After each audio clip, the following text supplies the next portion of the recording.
Okay, so just finished playing Liberte, and let's keep this on my face. This is actually, I have to say, the first Martin Wallace game that I can say I think I wholeheartedly like. I really like the way it plays out. Now, let's take a look at the components, I guess. The map, very pretty, nice texture. I really love these, the quality that games have been coming out with recently. All the blocks and wooden pieces and everything, nicely done, you know. I mean, it's a euro for that. The rulebook is fairly clear. I had some trouble. It's not something you can just sit back and read and understand, but once you start playing with the pieces and everything, I think it all falls together and you kind of make some sense out of it.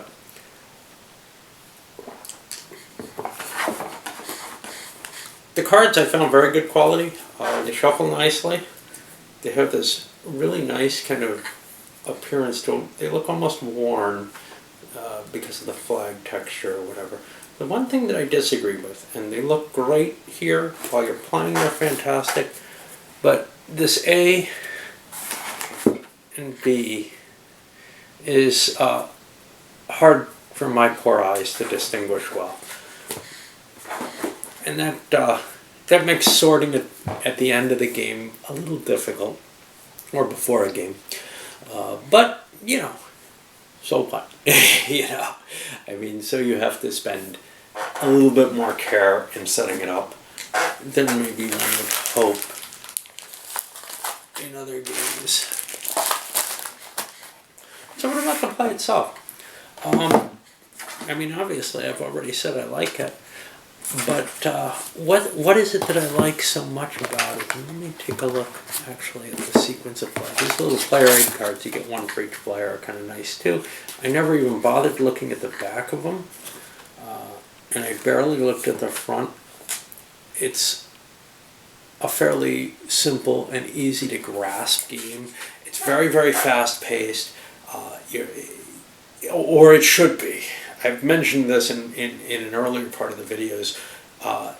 If someone is going to take a lot of time and think about this one, it's going to be a real problem. But as long as everybody's kind of taking their turn in a quick pace, I think it's going to be a fantastically fun game. It's going to come in at a fairly short time period, but nobody's going to be sitting around waiting. But if people start calculating and counting, and it's probably not even calculable, but if they start trying to see, can I guarantee myself this by this play, this by this play, there's a couple of things you could guarantee. You could guarantee yourself the battle. That's a simple task that you can look at and say, I got the cards that I think I can beat anyone else there by just playing on that, and it's worth a lot of points, so that's worth going for. But I think when you're trying to look at, can I get the overall first place in the election, by which I mean leading the party that goes into first place in total votes gotten, I think that's really impossible. You have to look at least in the 6-player game, you have to look at every player's position everywhere on the board and try to guess what they're going to do in every contested election where they might have a tie, and whether or not they're involved in the battle, and whether or not they're going to hold their cards knowing that they can win maybe a minor election, or they can hold that kicker card because they know they're going to get tied or whatever. However, I think people could take that very easily to a point where they're looking at it and saying, wow, you know, I think I can understand this enough to calculate this out. And I think, at least if someone like me tried to do that, they'd be horribly, horribly unpleasant to play with. Because it is beyond my ability to calculate out what I would need in anything beyond maybe the last few elections in a cycle, say. At that point, you're starting to look, well, maybe I only have a few elections I'm involved in, like 2 or 3, and now I know which people I'm going to be dealing with, and I know the couple other conflicts in hand. But when you're looking at, 26 different locations, 27, 28, something like that, it's a big number. Yeah, 27 locations that people may or may not be involved in. Now, probably nobody's really a contender in more than 10, but still, you don't want to be paying attention to all of that. You can't grasp it all easily. Which is to say, I think it's the best to grab a feel for the current position and kind of play it on that. And maybe look at a couple of targets. Okay, what's he really interested in right now? Is he really interested in that 2 victory point spot? Okay. He's not going to play his 3 leader on me. But you could be wrong. And that's the thing. You've got to guess. You've got to try to figure out where they're going to use their display cards when you walk into that. And then when you're actually playing your leaders, when you're playing cards down to get control of territories, there's a lot of choice in there too that's not really calculable. I mean, the initial decision of, okay, wow, there's empty spaces, I'll grab empty spaces with the cards I got. But I went to this in the last video. You've got to take so much into account. You've got to have a goal in mind with what your whole hand is going to do for an entire turn, maybe longer than that. Because you may want to say, okay, these are the cards I want to keep. These are the ones I want to discard and try to win points off of. I can make myself big in 2 areas this turn, in 2 of the factions, in red and blue, say. But I'm going to win this one, and I'm just going to try to lay down groundwork for this other one. Or I'm just going to go all out on one faction, because that'll carry over and I'll be strong across the board. If you go too big on something, what does too big mean? Too big doesn't mean playing too many cards for that color. Too big means winning too many elections. That's a problem. The more elections you win, the more of your little squares move off the map.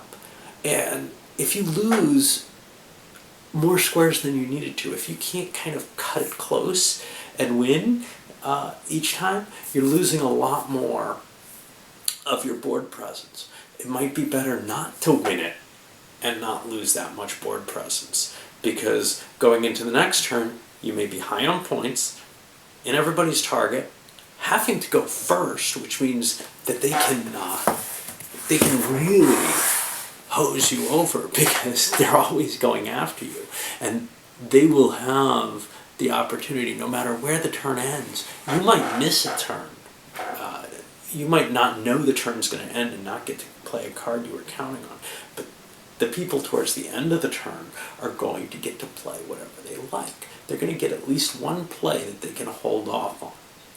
But if you're going early in the turn, you've got to kind of guess. When you start seeing the stack go down, you got to say, you know, it might end now. And I saw people not get to play cards that they wanted to play. On the bright side, they get to hold those cards for next turn. But maybe that's not what they most wanted to do. Maybe it's more important that they played that card than have it for the next turn. And even if they play it, if they don't commit it out of their reserves, out of their display, they do still get it for the next turn. That's a really neat mechanism, I think. The fact that you get to play a card and keep it in hand, and then you get to use it a second time in that turn to break a tie or whatever, or return it to your hand. That's so cool. And it doesn't feel like it's terribly unbalancing. The one thing that I do see is that there's a certain amount of luck in the game. And I like that, but I could see some people not being thrilled with it. I don't feel like it's at all overwhelming though. The points that you get from any given thing aren't that big, and there are other routes to take to get you close to that many points. You may not be able to get the big prize on any turn, but you can get something on any turn, I think, if you're thinking and working hard. Now in the 6-player game, hey, maybe not. You know, there's the battle, and then 3 victory point spaces. Hey, I only got 4 things there. For the last 2 turns of the game, there's the special victory point spaces on the board.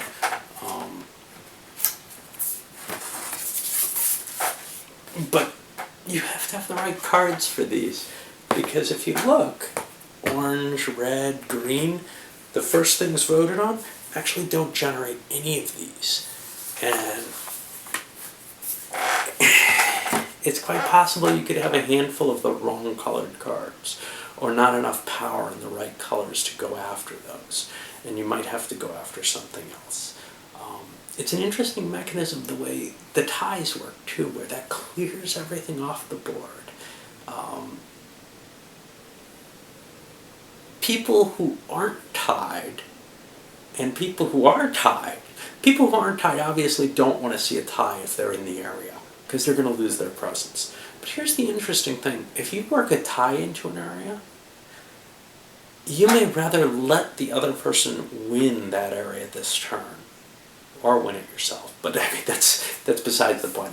I'm assuming you're trying to win the area this turn.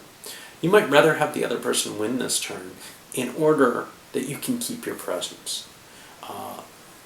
Boning someone by matching their card with your own, except in the last turn, doesn't make a lot of sense. It's not a clear decision that that you can say, I'm hosing him over. You're hosing yourself perhaps at least as much, because you're giving up your board presence there and gaining nothing.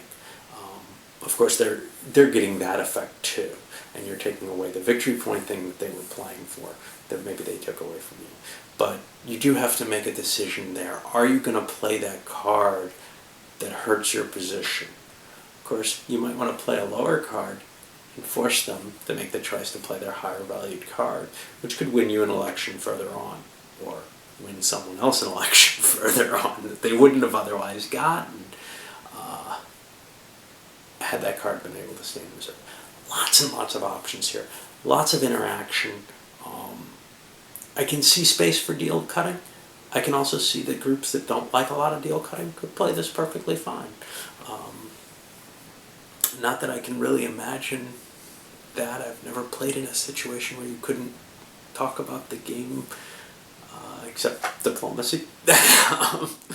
But, you know, whatever your style of play, there are ways to do this game that will fit in, and I think it'll work as a perfectly good game. Now, here's the thing, though. What about the theme? I love the thematic topic. I think it adds to my flavor. My enjoyment of the game is fairly much. That sounds terrible, doesn't it? But I think it does add to my enjoyment a good deal. The only game other than this that I have that comes anywhere close in this period, the only game I have in this period, is La Révolution Française, which, you know, is a serious attempt to give you historical information and a full flavor and feel for the period. And it's not a full-out war game, but I think it's a simulation of the politics. This game is not. This is a card game. This is a game that the theme can kind of make you think a little bit about, oh, that's cool, I'm winning this election or something. But it doesn't really link you directly with it. And that's what I would say. You know, it's kind of funny because for me, this is about as lightly themed a game should be to be at all interesting. If it goes any less than this, and I think this is considered fairly heavily themed for a Euro. I mean, it really, there's some feeling that there's a connection, that you're making these political moves in it and everything. But it doesn't feel like the mechanisms work anything like how you would imagine that they actually would, right? But it does come close enough in the same way that, say, I don't know, there's a number of economic games that are kind of like this, and some of the political games are probably light enough that they feel kind of like this. Things like maybe Mr. President, which I love greatly. And I think this is on that kind of level. It's a really good game that links to the theme. It doesn't link heavily enough. It's to really make you feel like you're making the kind of decisions that people would be making in this position. But it does make you kind of give a little of the flavor of the era, maybe. I think the decision on the 2 decks works very well for such a simple mechanism. You know, I mean, hey, I put one deck on top of the other. One's going to be the early stuff, and it just doesn't include the terror and all the really nasty political intrigue that, you know, ends up with people being disassociated with their heads. And then you have a later deck that's more focused. You also, I think, I didn't really look, but I think the mixture of the characters is well represented by the 2 decks. It feels as though maybe red gets a little more potent as the deck gets deeper in. Then again, I may just be thinking wishfully here. But that's sort of the feeling I got. I didn't count the cards to see, but it definitely felt more like you have this period that's kind of, you know, the Foulon and maybe the Girondin at the early stage, and then you go into the full terror with Robespierre, and then in maybe the last turn, when you've shuffled the 2 decks together, you're at this more balanced approach where they're both present and both kind of powerful. In that case, if that's actually the truth of the matter, it makes sense that the blue chips come out so heavily early on, and that maybe you'd think that they would win. Now, in my game, the radicals won early elections, and the moderates not until later in the game. But however you like it. This isn't going to give you a lot of historical background, though. One thing that kind of disturbs me, maybe there was more thought process behind some of the gameplay decisions. And it's not expressed, there's no designer's notes to express them. On the other hand, looking at other Wallace games, I'm not so sure that that's very likely. If you look at Struggle of Empires, just, you know, you don't feel like he's terribly concerned with those kind of issues. How do I represent this in a way that's very game, you know, oriented? And I think that's where it kind of loses some of the flavor.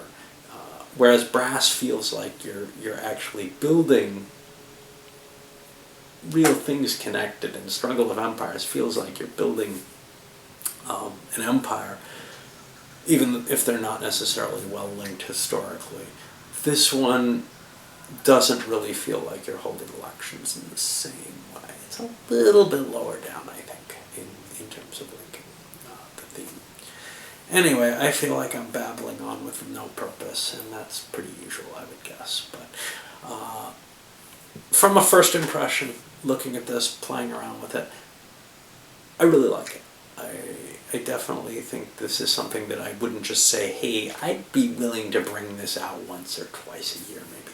I think I'd go up to maybe 4 times a year on this one, which is pretty damn extreme for me. Yeah, I could definitely, first of all, it's light, you know, and I could definitely see pulling it out and playing this for a couple hours as kind of, you know, a relaxer. I'm also not entirely convinced that it says 3 to 5 players. I'm not convinced that it can't hold 2. I may well be giving it a try soon.